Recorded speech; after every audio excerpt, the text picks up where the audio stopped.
جو بیویاں ناراض ہو کے اپنے میکے یا ماں باپ کے پاس یا بہن بھائی کے پاس چلی جاتی ہیں وہ نہ جائیں۔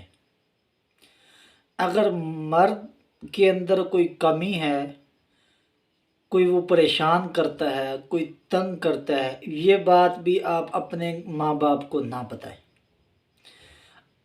کیونکہ ان کو بتائیں گے تو وہ پریشان ہوں گے۔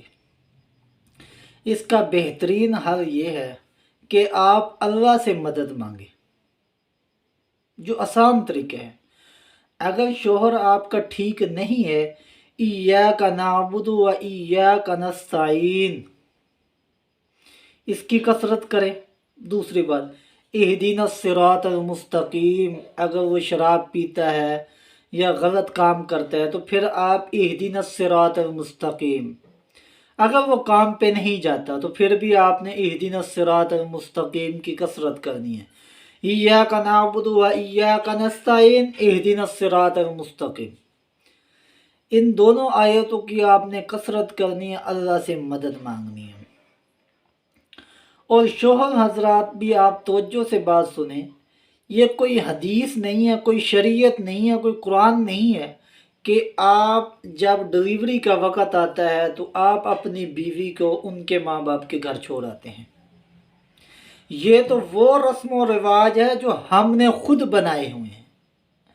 نہ شریعت کے اندر اس کی کوئی حقیقت ہے، نہ قرآن کے اندر اس کی کوئی حقیقت ہے، نہ حدیث کے اندر اس کی کوئی حقیقت ہے، کوئی حقیقت نہیں ہے۔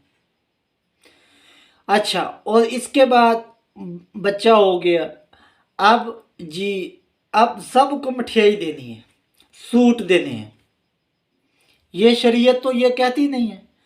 شریعت بہت ہی آسان ہے، لا اکراہ فی الدین، اتنا آسان ہے، دین میں تو کوئی زبردستی نہیں ہے۔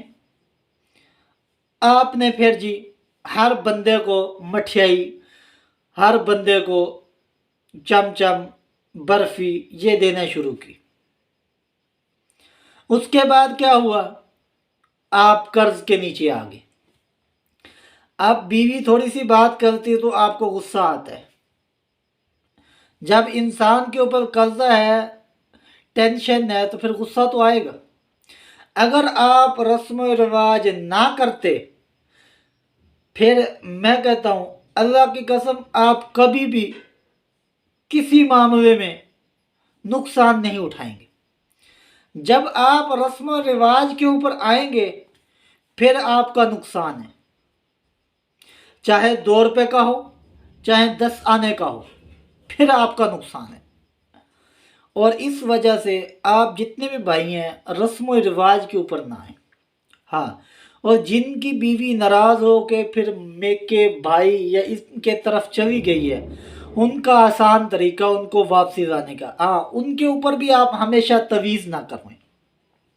آپ ہمیشہ بات یاد رکھیں، ان کے اوپر ہمیشہ کبھی بھی تویز نہیں کروانا، چاہے وہ پیر صاحب ہو چاہے وہ مفتی صاحب ہو، آپ نے ان کے اوپر تویز نہیں کروانا۔